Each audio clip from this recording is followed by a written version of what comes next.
interesting setup here. It's AbsentPage, who has been on a tear this year, and S2J, who's looking to kind of redeem the highs of last year against Joey and Panda Gaming's, or is it Panda Global? Panda Global's ESAM, that's right. ESAM right now recovering underneath that stage. Bowie trying to prove that he is the better Ganon. Actually trades there. I thought he was done for. He almost kicked him to death. Yeah. ESAM actually, I think for his money, one of the better Marth's Melee has actually ever seen. His play at Summit, he, was really impressive to me. And I asked him about it. I was like, you just like go out there and edge guard so much more aggressively than other people. And then he fails. Why do you do it? And he was like, well, I'm not a Melee player anymore, really. So I can just do whatever I want. So it doesn't matter. Right. The stakes are so low for him that actually allows him to experiment and kind of push aggressive Samus play. Definitely, for sure. And Samus is one of those characters that's a little underexplored off stage. She has a hard time recovering if she's at disadvantage. Yes. But that doesn't matter if they're dead. There are so many cool options. I would invite all of you to look up YCZ's tweets. He had some of the most beautiful Samus offstage, like, theoretical setups that I've ever seen. My favorite thing about him is that he said he met a fan, and the fan's like, man, I watched all your videos. I'm going to be just like you. He's like, I don't do any of that in real life. No, dude. He's like, oh, he actually does. He's like, thanks, man. And then in his head, he's like, I'm so sorry. I'm condemning you to a life of hopelessness, of debauchery. Yeah. Hey, Samus is not looking hopeless right now. This is pretty even. Samus is looking pretty strong. Okay, now it's not 5-3. I think that the red team has honed in on Joey. And ESAM's edge guards have been really good. He's gotten like 2 or 3 on the left side of the stage just like that with the neutral air. Definitely. If you've actually been keeping an eye, he's been taking down a lot of S2J stocks. Oh, there's another one. And AbsentPage has been disappearing off these team combos. Yeah. Ganondorf off of a single hit can do so much. I think Joey is also starting to figure out that his role should have been stock tank. He kind of played really aggressively at the early game, and I think that cost them much more than it could have if he'd played a little bit more defensively, kind of just tried to protect ESAM on the edge guard. No offense to Joey, but I don't have a lot of faith in his Ganon's ability to 1v1 AbsentPage or S2J. I don't have a lot of confidence in that either. And definitely you're right that he could be zoning aerials and kind of playing off of ESAM. Now, unfortunately, Samus has a hard time initiating. Yeah. So there's a lot of zoning that both players could be doing. They basically are forced to let red team come to them and then kind of like be tricky. Yes. And I think that's what's cost them is that has forced them into these 1v1 scenarios that they didn't win. ESAM did a good job of getting some edge guards through, but they just took a really long time, and the way that he sets up his positioning also makes it very difficult for him to protect Joey. And then Joey can't protect him. Yes, and then he had that SD as well. So I want to see a little bit more of a zoning style from Joey. I like what ESAM was up to, clean it up a little bit. I'm interested in Dreamland. This is not Dreamland music. This is the smallest stage. I'm much more interested in Yoshi's story because this is where you go. I love Yoshi's because this is where you go when you're the worst team and you want to win. This is true. And Ganon's power, of course, is very strong. Yes. This is where Bowie thrives. It's highly unlikely that blue team will be out of position to help each other. Bowie, of course, famously the winner of Big House 5, 6, and 7 in doubles with Wii U Smash 4 with CLG PPU. Yes. And you can definitely fact check that. It's in the books. 2 up airs is almost going to find that kill on Samus. AbsentPage doing a great job. He's trying to protect S2J there.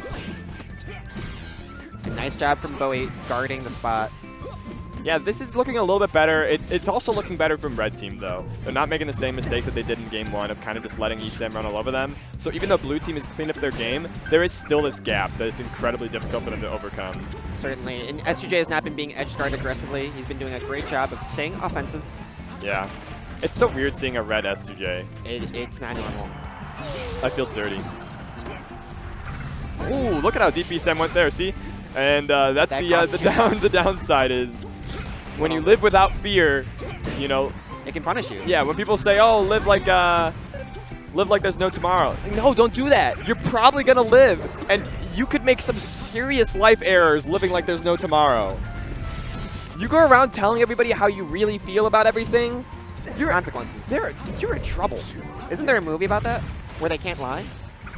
Is this a double edge guard? I don't know. On his own teammate? All I know is that Captain Falcon said yes, but then fell into the blast zone, which is more like a no.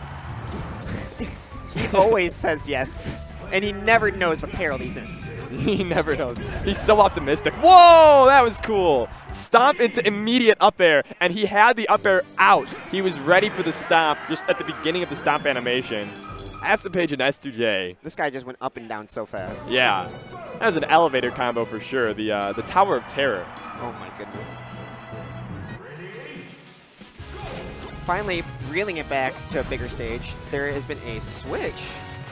Not smash for the switch? Not yet, but it looks like we don't see any floaty characters. Holy moly, S2J. He just like, AbsentPage stepped back and watched S2J stomp, stomp, and then knee both of the foxes he is now inexplicably fighting. It would seem that they have ran into his warpath. It would seem that they are discovering, I feel like that's... It's like the conquistadors and the gold. Yeah, gosh. I don't know, man. Bountiful combos. This feels like a meme. It's like, what are we doing? Okay. ESAM's like, I don't play Melee. And Joey's like, you know what? I'm going to teach you. You pick Fox, and then you instantly win. I feel like this is actually fan service for S2J and like AbsentPage They fans. want the combo fodder. Yeah. Yeah. Shoutouts to that old achievement from Battlefront 2, Bantha fodder, where if you died a whole bunch, ooh, Joey and ESAM. They gotta reel in the glory. They're trying to make these guys look like some nerf herders. Nice grab to break up the action. Scruffy looking AbsentPage off stage, and he gets two. Oh! That shine was huge! And Joey actually could have shined him, just barely missed it, but ESAM not getting it either. Yeah, he went for a groovy one. S2J getting the on stage. Both of them are just 1v1ing. This really isn't that much worse than the last game. No, it's similar. It's very similar. Yeah, they're just kind of, they're just losing a ton. Yeah, I don't think they're ready to 1v1 these guys. Ooh, welcome to Melee. Welcome to Melee. Here are your new friends, S2J and AbsentPage. But you know what? ESAM and Joey, with the power of friendship, made it to winners semis here at Combo Breaker. Fifth. They're guaranteed fifth. Put that on the resume. I feel like that's like, you could make a whole career entering like large brand tournaments with small side events and just outplacing. You can make a career. I'm fifth at Combo Breaker. I got fifth at STR. I got fifth at STR. That's true. Yeah, it's true. I believe it.